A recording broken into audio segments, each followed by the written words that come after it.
So sorry that there's going to be a background noise. I have a husband, as you can see, playing League of Legends, and then a dog behind me. Oh look, you can see her too, who might start snoring. But anyway, I need to cut that out. We're going today to just jump right into the topic, and we're going to talk about Telltale's The Walking Dead. Actually, I'm gonna... there we go. Trying to cut. Don't mind the black void of the hallway. I'm too lazy to shut the door. But first off, we're going to talk about the gameplay.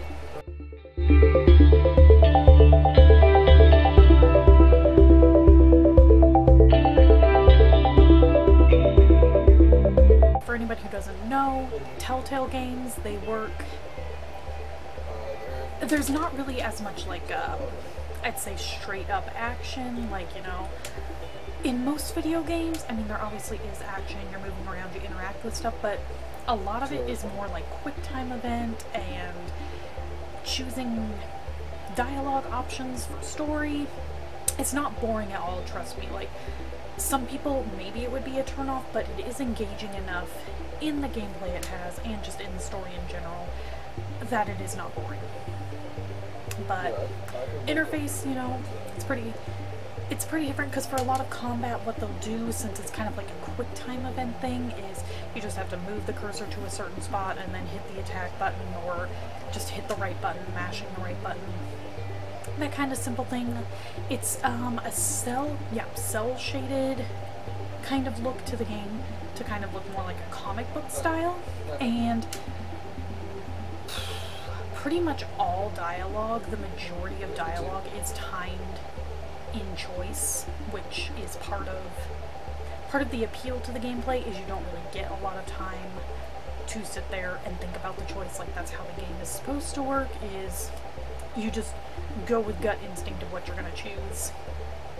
And how the game works is there's not ever technically a right or wrong option. The options are more, because everything has good and bad consequences, so it's more just what do you feel is important to you. So there's no right or wrong. Like, don't ever necessarily be bad. There's no right or wrong in this game. But anyway, we are going to move on to the story.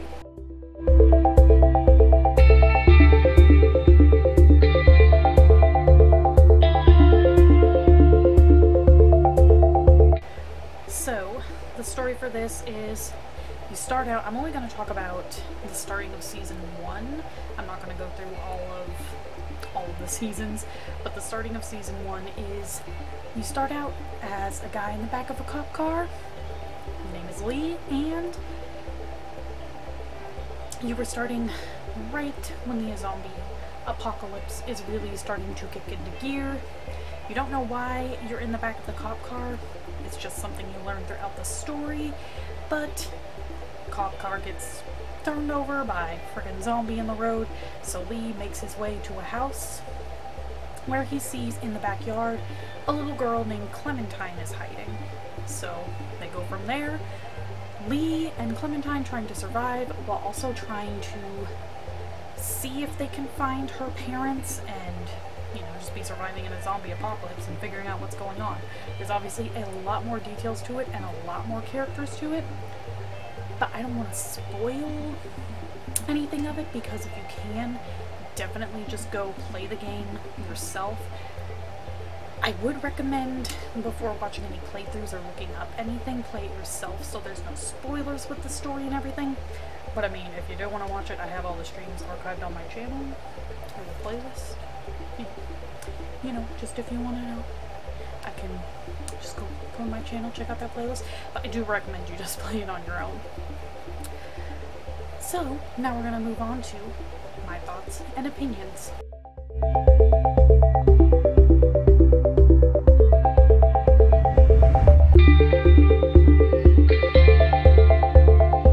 Honestly, I really enjoyed this game. It was, when it came out, I didn't have a PC that could play it or any consoles that could play it, so I purposely avoided watching any Let's Plays or anything, and I was really into watching the Walking Dead show at the time. I've never read the comics, just FYI. Not that that really matters, you can get by perfectly fine without having read the comics.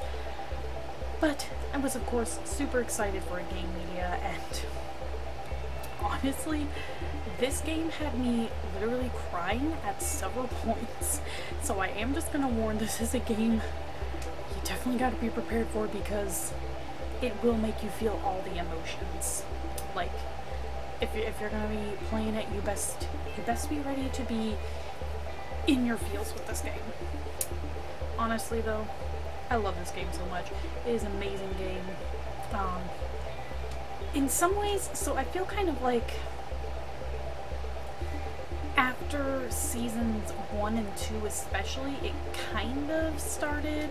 Season 4 mostly started to go in a really odd direction that I kind of wasn't expecting, and I didn't super enjoy. But so the aspect of what they were going for in the game, I can completely understand of season 4. So basically all I'm going to say is it brings everything in the story, let's just say, full circle. And I do enjoy that, and I completely understand why they did that, but I guess just the overall aspect of season 4 was odd to me, but I really did enjoy the coming full circle. I don't know if I'm explaining it right, but that's my thoughts on that. Honestly, like, season 1, of course, was, for me at least, it was the best part of the game. Just playing through season 1, and in some ways it was also the worst part of the game. But, and not in a bad way, more just in a way I was not emotionally ready or prepared for what was going to happen, but that was good, because then it affected me more. So, I mean, what else could you ask for? Honestly though, this game to me, it's a game that stands the test, and I love that this is a game where your choices really truly matter and make a difference, because you can have, every single time you play it basically, you can have a completely different experience if you just choose even one different choice, and then it branches off into all these other different options. And I do love the fact how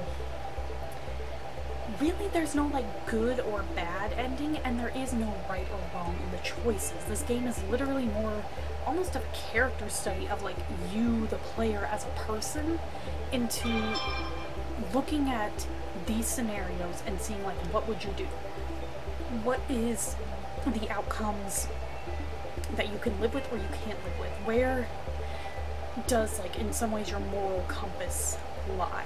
Which I think is really interesting, because like I said, there's not really, like, with thinking all the choice and everything, there's nothing really right or wrong, because everything is gonna end up having a bad consequence. So it's a lot like, you know, in some ways, actual life, where things aren't just black and white, right and wrong choice. It's, everything's gonna come with a consequence, and it's basically just, what consequences are you able to live with, and what can you not live with? All the characters, too, are so memorable, whether, you know, it's because you hate them or you love them. Great memorable characters. Honestly, it's a fantastic game. I give this a 9 out of 10. Definitely go check it out if you haven't already. It's on, you know, PS4, Xbox One, yeah, PC, and all the seasons are out. It's only 4 seasons, and then there's a Michonne chapter, but because it was, when it was releasing like episodically, season by season, but they're all out now, of course, so definitely go check this game out. But anyway, go ahead and leave a like if you enjoyed this video. You don't have to, but it helps to let me know what y'all are enjoying watching. Go ahead down below, also leave your own thoughts and opinions, and you can put spoilers of choices you made and everything, but just in the comment leave like spoiler warning, just so people can avoid it if they want to. If you want to keep up to date on what is going on just in my life and my channel, because you care, go ahead and follow my Twitter down below. I also have my Instagram, where I basically only post pictures of my dog. I mean, I sometimes post other things, but it's mostly my dog, because she's fat and adorable and old. So she is old. She's going to be 13 next month. If you want to see more videos, go ahead and hit that subscribe button. I do review videos every Monday and Friday, and then Sunday and Wednesday are gameplay videos. I also have my Twitch link down below. I stream every Monday, Wednesday, Friday, and Saturday. The whole schedule is on my Twitch page, so just go ahead, look there, see the schedule, so I don't have to say it all here, because I'm lazy. Anyway, that is it, and I will see you all next time. Bye!